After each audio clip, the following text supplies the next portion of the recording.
Jackie Mazzocato here, and this is my Thursday. Do you want the secret to the perfect sausage roll? I know you're all keen to use that puff pastry we made. Now, let's make my perfect sausage rolls. These ones are packed with flavour. I've got chicken mince. They could also be made quite easily with pork mince, but a kilo of chicken mince there. What I've done is I've got grated apple, grated carrot, and grated onion in here. You say, why'd you grate the onion? Because I wanted to cry? No, not because I wanted to cry. I grated the onion because I want that beautiful onion flavour in here, but I don't want large chunks of onion in my sausage rolls. And so by grating the onion, I get a better consistency. You could also put it in a food processor. Or if you don't have fresh onions or you don't want fresh onions in there, you could use onion powder as well. What am I going to add? I've also got some crushed garlic in there. So I've got a clove of crushed garlic. I'm going to add in there 2 teaspoons of beautiful fresh ginger. Now, as far as spices go, I've got a teaspoon of coriander powder, a teaspoon of cumin powder, half a teaspoon of cardamom powder, and some turmeric. These are great with the ginger and the turmeric, immune busting. There's loads of veggies with the apples and the carrot. So you get a sweetness from the apples and a carrot, but also because I've used a green apple, you'll get a beautiful tartness as well. Now we're going to go in with some Keen's curry powder. I love Keen's curry powder. I've got 2 teaspoons of that and 2 teaspoons of paprika. Now you can flavour these up however you like. This is one that I've been making for many, many years. I used to always hide the vegetables. In fact, my son's now 20 and I still hide his vegetables. But this was a great one for me that he absolutely loved, where I could hide his vegetables. So that's 1.5 tablespoons of tomato paste. I just think that brings a beautiful richness and it helps bring my mixture together as well. This one's red bean paste. You could use a teaspoon to 2 teaspoons of Vegemite, or a teaspoon to 2 teaspoons of miso paste. I love this rich red bean paste. Sometimes I go to the supermarkets and the Asian supermarkets and I just pick up mystery ingredients, and that was one of those. So I've been using it quite a lot in my cooking. Now in here I have a mixture of half celery leaves.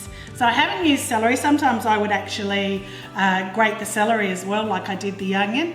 But I had all these beautiful celery leaves left over from when I made minestrone soup.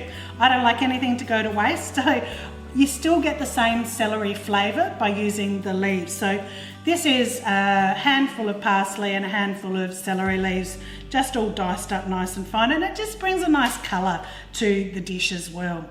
Then we've got a cup of breadcrumbs. We don't just use the breadcrumbs to expand the meat portion, they actually also help us to bring it together and bind it together. And the last thing we're going to add is our egg. And we're just going to, initially we're going to go in there with a spoon, but once I've got that mixture combined together, I am going to go in there with my hands because I want to be massaging all of that mixture through the meat. By massaging it through the meat, it's going to actually release some of the proteins in the meat, and that will also help bind it together. But just so I don't get orange fingers from the turmeric and the tomato paste, I'm just going to mix it through slightly first.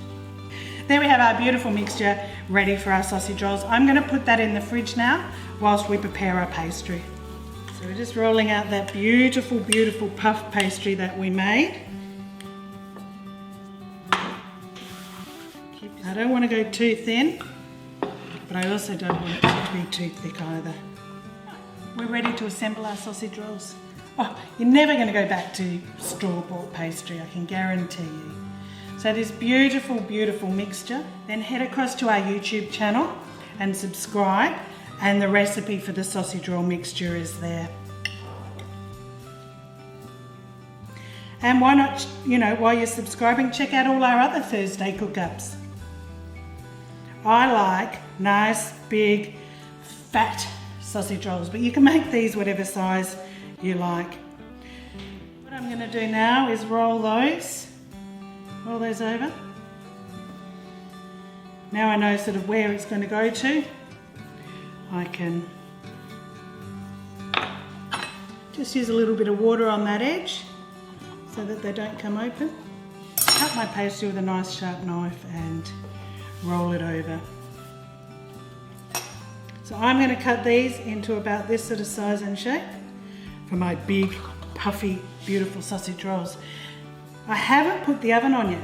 And the reason I haven't put the oven on yet is these aren't even ready to go in the oven yet. I'm going to pop those back into the fridge. They're going to go back into the fridge for at least a half an hour, because if I put them back into the fridge, I'm going to get better layers on my pastry. Oh, I can't wait to try these. When I pull them back out of the fridge, I'll glaze them with a bit of egg wash and put some, I think, black sesame seeds on today, but you can garnish with whatever you like. And I'm going to show you how beautiful this puff goes in a minute. That's it done. My goodness, you should smell the smells in this kitchen. Look at those beautiful, beautiful flaky pastry sausage rolls.